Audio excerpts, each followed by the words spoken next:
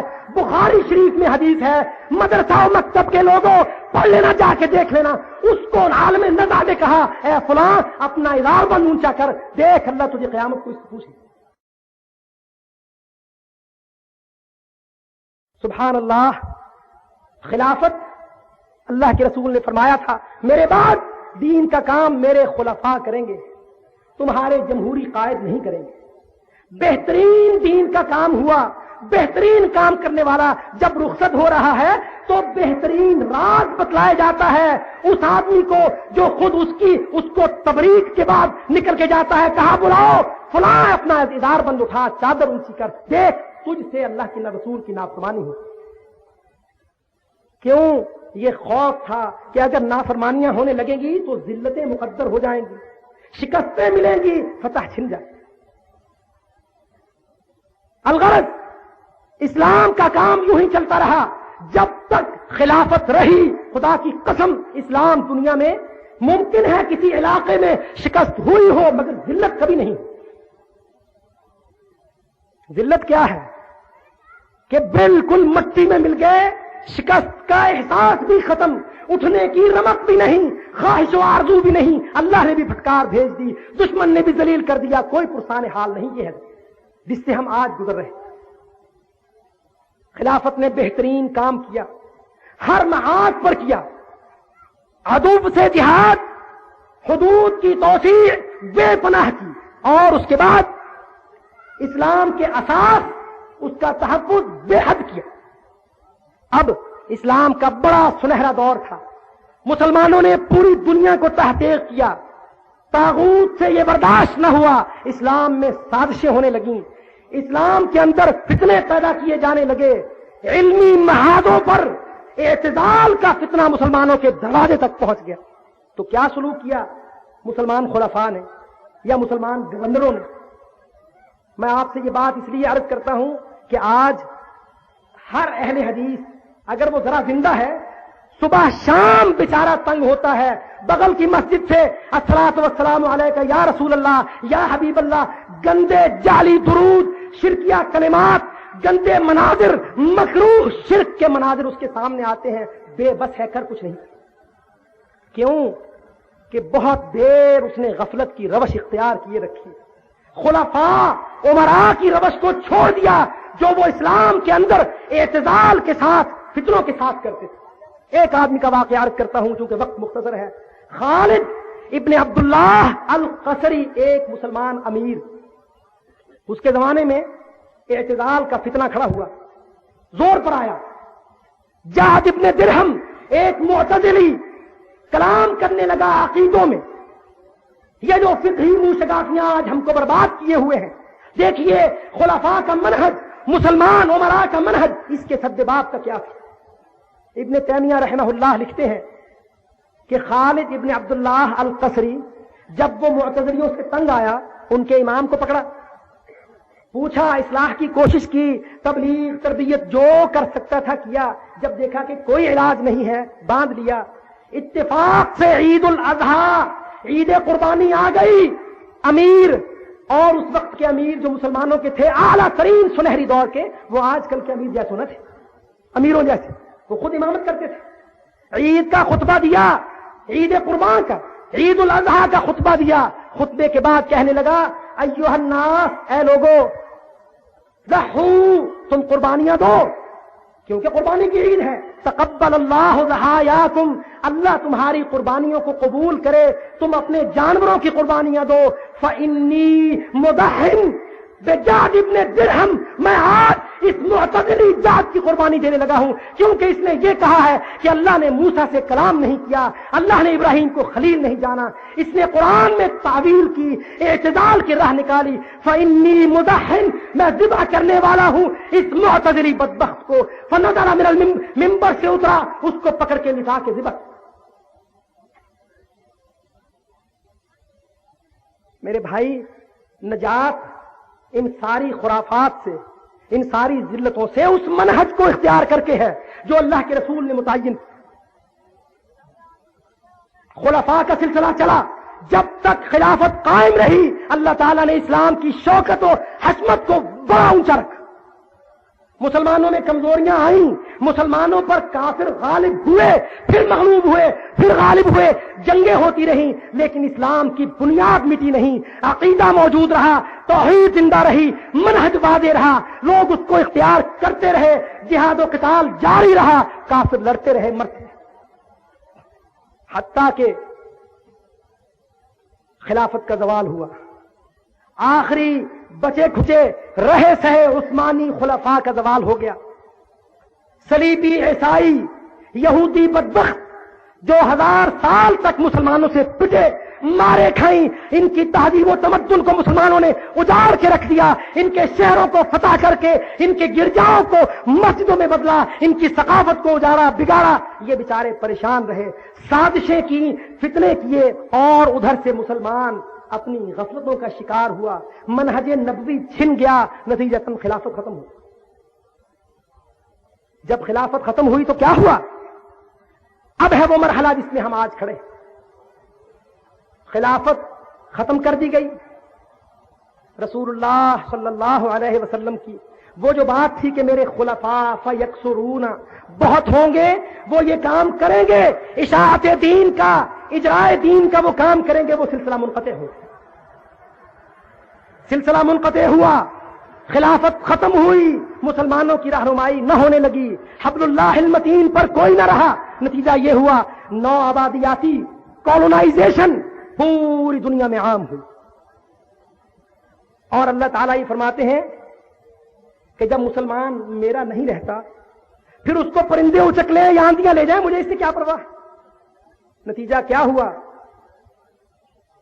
مراکش مغرب کو فرانس پڑ گیا، ہندوستان ترکی کو انگریز پڑ گیا، جہاں جہاں مسلمان تھے وہاں وہاں کافروں نے مسلمانوں کو لپیٹ، ساری دنیا میں مسلمان محکوم ہوا، غلام ہوا۔ کیوں؟ خلافت، وہ جو تائید تھی، وہ جو حکم تھا رسول اللہ صلی اللہ علیہ وسلم کا، وہ جو منہج تھا، وہ جو اللہ کی رسی تھی، وہ چھن گئی، مسلمان گمراہ ہوا، پوری دنیا کا استعمار مسلمانوں پر چھا گیا۔ تقریباً 1.5 صدی اسی طرح گزری، 1.5 صدی، 150 سال لگ بھگ مصر گیا، شام گیا، عراق گیا، ہندوستان گیا، ترکی گیا، مراکش گیا، کوئی خطہ ایسا نہیں رہا جہاں مسلمان اپنی آزادی کے ساتھ جیے۔ کیوں؟ آپ دیکھ لیجئے، میری اس بات کے بہت سے شواہد ہیں کہ جب تک خلافت تھی اللہ تعالیٰ نے اگر ایک خطے کو عذاب دیا تو دوسرے کو بچا لیا۔ جب وہ بدبخت ہلاکو آیا تو پورا مصر مغرب بچ گیا، جہاں مسلمانوں کی بہت بڑی علمی تراث موجود تھی، اسلام پھر واپس آیا، تعلیم آئی، الحمدللہ، فقہ آئی، حدیث آئی، جہاد آیا، اللہ تعالیٰ نے ان کو پھر آزادیاں دی۔ مگر جب خلافت بالکل ختم ہو گئی، استعمار چھا گیا، پوری دنیا پر اندھیری رات مسلط ہو، اور اس رات کے اندر سے کیا نکلا؟ گندا انگریزی نظام، طاغوتی نظام، یہ برطانوی، فرانسیسی، امریکی نظام، یہ گندے قانون، یہ پتلونیے ڈرمندے، یہ پھر اس کے بعد اس غبار کے اندر سے یہ نکلے. کیوں کہ جو مصلحین تھے مسلمان وہ بھی صحیح منہج بھول گئے کہ اب جب اللہ کا عذاب آیا ہے تو اب اس سے بچنا کیسے ہے، یہ بات ان سے چھن گئی. 150 سال کے لگ بھگ کی جو تاریخ رات مسلط ہوئی اس کے اندر سے جو نکلے تو کون نکلے؟ مصر کا حسین ہیکل، عبد الناصر، ترکی کا مصطفیٰ و عطا ترک، عراق سے یہ باسی لیڈر، یمن کے یہ گندے قوم پرست، ہندوستان کے یہ گندے انگریز کے تعلیم یافتہ قائدین، یہ آئے سامنے. استعمار نے ان کو پکڑا، ان کو باقاعدہ پرورش کی، حرام کے مال پر ان کو پالا، ان کی شکلیں بدلی، ان کی تعلیم بدلی، اور پوری گندی تربیت کے بعد ان کو مسلمان ملکوں میں بھیجا. کس سیاست کے ساتھ؟ جب وہ جان گئے اور وہ جانتے تھے کہ یہ قوم ہمیشہ سونے والی نہیں ہے، ان کو سلانے کے لیے ٹرنکلائزر بدل بدل کے دینا ہوں گے، انہوں نے جعلی آزادیوں کی ایک عام جو ریت تھی اس کو عام کی. ہم تم کو آزادیاں دیتے ہیں، سبحان اللہ. ایک آزادی وہ تھی جو مسلمان اسلام کی قوت کے ساتھ، جہاد کے منہج کے ساتھ کافر کو قتل کر کے لیتا تھا. اس آزادی کی عمر دیکھیے، اس کی اہمیت دیکھیے. ایک وہ آزادیاں ملی ہم کو کہ شام آزاد ہوا، مصر آزاد ہوا. مصر کو فرانس نے آزادی بخشی، ہندوستان کو انگریز نے بخشی، اور ہم اس بخشی ہوئی آزادیوں کی عید مناتے ہیں. ارے اللہ کے بندوں، کبھی یہ سوچا کہ کافر بھی کسی کو آزاد کر سکتا ہے؟ ارے وہ تو خود غلام ہے. اللہ کے بندوں، آزاد تو آزاد لوگ کیا کرتے ہیں، کبھی غلام بھی آزاد کرتے ہیں. ارے بھیک میں ملی آزادیوں پر تم اپنی حکومتیں سجائے بیٹھے. استعمار کا دور آیا، کولونائزیشن ہوئی، مسلمانوں کے اندر جہاد کی روش، وہ منہج نبوی چھن گیا. مسلمان کافر کی طرف بہت پستی سے منہ اٹھا کے دیکھنے لگا. ان کی گندی یونیورسٹیوں سے، ہارورڈ سے، آکسفورڈ سے، برمنگھم سے وہ گند نکلا جس نے پورے عالم اسلام کو آلودہ کر. نظام تعلیم آیا، انگریزوں نے دیا. بدبخت لارڈ میکالے ایجوکیشن سسٹم دیا. سبحان اللہ. مسلمان جو پوری دنیا کا معلم، جس کا نبی معلم انسانیت، جس کا نظام تعلیم اقرا پڑھ، سب کوئی پڑھتا نہیں تھا. سبحان اللہ. جس کی وحی کا پہلا لفظ اقرا پڑھ. جہالت کیسے دور ہوتی ہے؟ پڑھنے سے. جہالت دور کیسے ہوتی ہے؟ پڑھنے سے. یہاں کون جہالت دور کروا رہا ہے؟ خود اللہ مسلمان کی، پاکستانی مسلمان کی، ہندوستانی مسلمان کے نظام تعلیم کی اساس رکھ رہا ہے. غار حرا پر کہا اقرا پڑھ. پڑھنے سے تیری جہالت دور. کیا پڑھ؟ بسم ربک، اللہ کا نام پڑھ. اللہ. نظام تعلیم کی بنیاد رکھی جا رہی ہے. کہیے ایسا ہے کہ نہیں؟ غار حرا میں رسول اللہ، کہیے کوئی حضرت محمد سے زیادہ پڑھا ہوا ہے؟ جواب دیجئے، کوئی ہے حضرت محمد سے زیادہ پڑھا ہوا؟ مگر اس وحی کے وقت اللہ کے رسول کا جواب سنیے اور غور کیجئے. آپ نے کیا جواب دیا؟ جب فرشتے نے کہا، جبریل امین نے کہا اقرا، کہا ما انا بقارئ، میں تو پڑھا ہوا نہیں، میں گندے نظام تعلیم کا پڑھا ہوا نہیں ہوں، مجھے نہیں. فرمایا اقرا پڑھ. آج تیری تعلیم کی بسم اللہ ہو رہی ہے، پڑھ. اللہ کا نام پڑھ. بسم ربک، وہ تیرا رب ہے. الذی خلق، وہ تیرا خالق. اچھا، اب آپ کسی بچے سے کہیے کہ اللہ لکھو، اللہ لکھو، وہ کیسے لکھے گا؟ الف. سبحان اللہ. اللہ کا پہلا حرف الف ہے. اللہ جو اسم الذات ہے، اللہ کا نام ہے، وہ رب کا نام ہے اللہ. لکھو، کیسے لکھا جاتا ہے؟ الف کے ساتھ لکھا ہے. اسلامی نظام تعلیم کا پہلا حرف الف ہے. الف سے کیا بنتا ہے؟ انار نہیں بنتا ہے. اللہ بنوایا. پر تیرے نظام تعلیم کی بنیاد اللہ کی معرفت پر ہے. اللہ. آج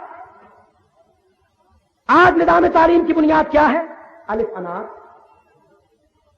انار ہندو کھا لے گا، یہودی کو انار سے تکلیف نہیں، عیسائی کو انار میں بڑے وٹامن سی ملتے ہیں، انار پوری دنیا کو چل سکتا ہے، اللہ کافر کے ساتھ میں. یہ نظام تعلیم دیا ہم کو. الف انار پر مبنی، اے ایپل پر مبنی انگریزی دی. حالانکہ اگر انگریزی میں اللہ لکھے تو اے ہی بنے گا. یہ نظام تعلیم کی بنیاد ہے. غیر اسلامی بنیاد، مادی بنیاد. انار مادے سے متعلق ہے، انار پڑھایا اللہ نہیں، کیونکہ وہ کافر تھے. بائیں نہیں، سارے انجمہ اسی طرح بدل دیے. اقتصاد، سود اس میں رکھا، یہ تمہاری اساس ہے، بنیاد ہے. اکانومی، سود. سیاست، حکم عوام، عوامی حاکمیت، جمہوریت، یہ سیاست ہے. سود وہ معیشت ہے. اپنے تربیت یافتہ لوگوں کو پالا، تربیت دی، پھر ان کو مسلمان ملکوں کی حکومتیں سونپ دی، ان کے اندر باقاعدہ وہی اپنا گندا منہج لاگو کی. اب دو طبقے ہو گئے اسلامی ملکوں میں. اس عالم میں دو طبقے رہے. یہ جو کالونائزڈ، مستعمر اس عالم اسلام ہے، جس کو اسلامی ممالک کے نام سے گنا جاتا ہے، دو طبقے اس میں آئے. ایک وہ طبقہ جس کو انگریزوں نے پالا، پڑھایا، اور وہ بڑے اخلاص کے ساتھ انگریزی ہوئے. شام ہو، مصر ہو، عراق ہو، یمن ہو، پاکستان ہو، ہندوستان ہو، وہ پورے انگریزی ہوئے. آپ دیکھ لیجئے پورے مسلمان ملکوں میں ان کو کھڑا کیجئے، کوٹ دیکھیے، ٹائی دیکھیے، پتلون دیکھیے، شکل دیکھیے، بال دیکھیے، داڑھی مڈی ہوئی دیکھیے، منہ میں سگریٹ دیکھیے، پتلون کے پائچے دیکھیے، وضاقتہ دیکھیے، رنگ شکل میں مختلف، مذہب مسلک میں ایک. اور اس کے ساتھ بل کلنٹن کو کھڑا کر کے دیکھیے، کوئی فرق نہیں. فرانس کے مترا کو دیکھیے، برطانیہ کے جان میجر ملعون کو دیکھیے، اور پاکستان کی گندی قیادت کو دیکھیے، شام کے گندے والیوں کو دیکھیے. یہ مسلمان سیاست ہے. سارے ملکوں میں جمہوریت، عوامیت، ریپبلکن، جو عوام کہے وہ قانون ہے. اس لیے کہ عوام کو انگریز یونیورسٹیوں نے، برطانیہ نے، امریکہ نے پڑھا دیا ہے. یہ ایک طبقہ تھا جنہوں نے باقاعدہ پورے اخلاص کے ساتھ انگریزی دعوت، نظام، قانون کو زندگی کے ہر شعبے میں نافذ کیا، لاگو کیا. آپ اپنی عدلیہ کو دیکھیے، اپنی فوج کو دیکھیے، اپنے عوامی محکموں کو دیکھیے، اپنے سول سیکریٹریٹ کو دیکھیے، پورا ڈھانچہ انگریزی طرز پر ہے، انگریزی نظام. بلکہ خدا کی قسم اتنا ذلیل کیا یہ فوج. یہ میرے بھائی فوجی فخر کرتے ہیں اپنے عہدوں پر. کہیں کسی سے پوچھ لیجئے ہندوستان کی حکومت انگریز نے کن سے چھینی تھی؟ جب انگریز وہ ایسٹ انڈیا کمپنی ہندوستان پر مستعمر ہوئی، کون حاکم تھا؟ مغل فوج تب وہاں کی مالک تھی. ان کے اعلیٰ ترین عہدوں کو گندے ترین عہدوں میں بدل کے خدا کی قسم انگریز نے ذلیل کی، مگر مسلمان کے کان پہ جوں تک نہیں دی. صوبے کے مالک صوبے دار کو سیکنڈ لیفٹیننٹ کے نیچے لگا کے ذلیل کی. پورا صوبہ پنجاب، صوبہ سرحد، اس کا مالک صوبے دار تھا، مغل فوج کا ایک منصب دار تھا. ہماری فوج میں صوبے دار کون ہوتا ہے؟ Battalion commander. بہت بڑی بٹالین کا مالک جمعہ دار ہوتا تھا. ہماری فوج کا جمعہ دار کون ہے؟ گندے انگریز کپتانوں کو گندے عہدوں کے نیچے ذلیل کرنے کے لیے انہوں نے مسلمانوں کو جمعہ دار بھرتی کی. خان سامان، ایک بریگیڈ فوج کے پورے سامان حرب و ضرب کے مالک کو خان سامان کہا جاتا تھا. یہ فارسی مغل فوج تھی. اور اب فوج میں خان سامان کون ہے؟ جو انگریز افسروں کو روٹی کھلاتا تھا، ان سور خوروں کو، خنزیر کھانے والوں کو، شراب پینے والوں کو روٹی دینے والا خان سامہ مسلمان ہوتا. غرض یہ کہ زندگی کے پورے شعبوں میں انگریزی نظام، قانون، تمدن، ثقافت کو باقاعدہ لاگو کر دیا. یہ ایک طبقہ تھا. یہ بہت نقصان دہ تھا. مگر ایک اور طبقہ ہے جو اس سے بھی زیادہ نقصان دہ بنا اور ہے. وہ کون تھا؟ وہ طبقہ تھا جو ان ملکوں میں مسلمان کہلاتا تھا، ان کے اندر اسلام کی تھوڑی بہت محبت تھی. وہ چاہتے تھے کہ ہم اسلامی آئیڈینٹی، اسلامی شناخت کو قائم رکھیں، مگر ان کو صحیح تعلیم و ہدایت نہ ہو. انہوں نے اسی کافرانہ نظام کے اندر رہتے ہوئے اسلامی بننے کی کوشش کی کہ کچھ ہم تھوڑی سی داڑھی رکھ لیں اور کچھ انگریز کو کہہ دیں تھوڑا سا لحاظ کر. سارے نظاموں کو ویسے ہی اپنایا. جمہوریت کہ جی نہیں، نہ خلافت اب قائم ہو سکتی ہے، نہ اسلامی سیاست آ سکتی ہے، لہذا جمہوریت کو ہی اپنا لو. سودی معیشت کہ ہاں بالکل صحیح ہے، سود حرام ہے، مگر اب ہم کیا کریں، پوری دنیا سے لین دین ہے تو بالآخر ہمیں مجبوراً اسی میں چلنا ہے. تھوڑا ہیلا بہانہ کر کے PLS پروفٹ اینڈ لاس کر لو، سودی معیشت کو اسلامی نام دے کے چلاؤ. پاکستان، ارے یہ تو اسلامی ملک بنایا تھا کہ جی ٹھیک ہے اس کو اسلامی جمہوریہ کر لو. یہ دوسرا طبقہ تھا جس میں مسلمان تھے، علماء بھی تھے، مصلح بھی تھے، اصلاح چاہتے بھی تھے، مگر قرآن و حدیث سے شناسائی، دوستی، واقفیت، علم نہ تھی. نتیجہ کیا ہوا؟ نتیجہ یہ ہوا فضلوا واضلوا، خود گمراہ تھے، لوگوں کو گمراہ کیا. خدا کی قسم ان مسلمانوں کو جو انگریزوں سے کسی وقت پنجہ چھڑانا بھی چاہتے تھے، ان کو جمہوریت میں باندھ کر انگریز کے نظام کے تلے دبا. ان تاجروں کو جو اسلامی معیشت لانا چاہتے تھے، جو 2.5% کی زکات دے کر اللہ کے سامنے سرخرو ہونا چاہتے بھی تھے، ان کو بھی سود میں دبا کے سودی معیشت کا حصہ دار. اور سنت، وہ منہج جو اللہ کے رسول نے کہا وَسَيَكُونُ خُلَفَاء، میرے بعد خلفاء ہوں گے، منہج جہاد ہوگا، اتباع سنت طریقہ ہوگا، سب بھول گئے.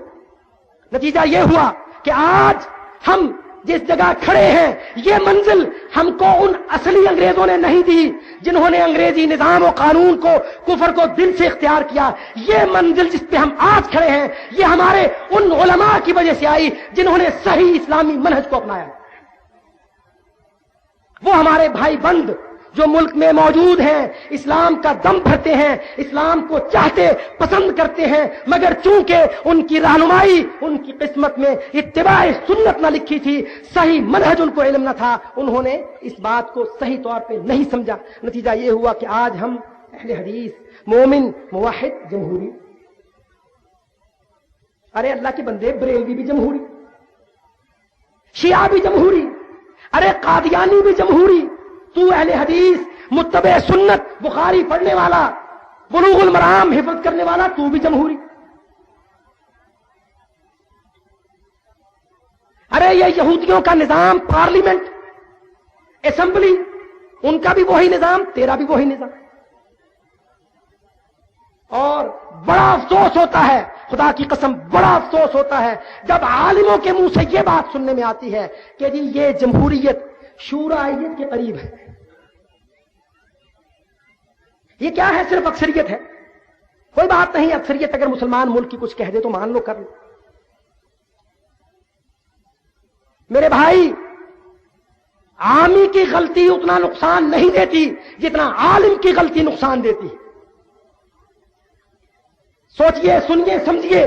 آج جب ہم اس دوراہے پر کھڑے ہیں کہ ہم میں سے لوگ اصلاح کا دعویٰ کر کے غلطی کر رہے ہیں، میں آپ کو مختصراً وقت میں صحیح منہج کی طرف آگاہ کرتا ہوں. امام مالک رحمہ اللہ یہ فرما گئے کہ لن یصلح آخر هذه الامه الا بما صلح به اولها.